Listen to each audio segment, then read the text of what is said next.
Mag-ilog mo na. Ayan, magandang gabi po sa ating lahat.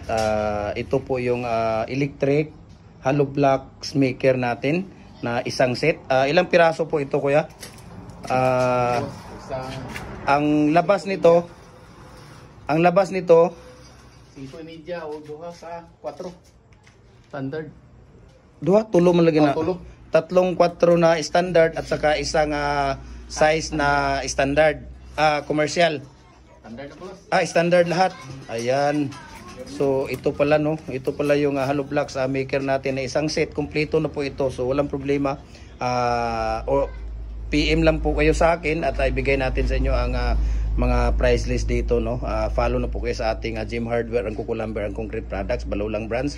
Gym Hardware and Kukulamber and Concrete Products, Kanituan brands, at saka sa ating Gym Hardware and Kukulamber, Tambo Makasandig brands, at saka sa ating YouTube channel Felix Tan Pagikan Jr., at saka sa ating Instagram account Felix_Pagikan 2000, at saka sa ating personal Facebook account Felix Tan Pagikan Jr. para updated po kayo sa mga video. So isang set po yan.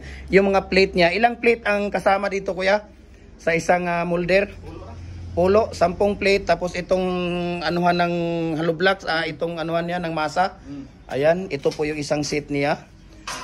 Ayan, yan po ang seat niya dyan. Tapos apatan. So depende sa inyo kasi ito ang nakalagay dito. Ayan o, tatlong standard na 4 at saka standard na 5 pala. Ayan, ito pala yung pattern. So, ayan, pattern na kasama pala dito sa isang set. Ayan, oh. So, napaka simple lang po. So, order na po kayo dito, no? Walang problema.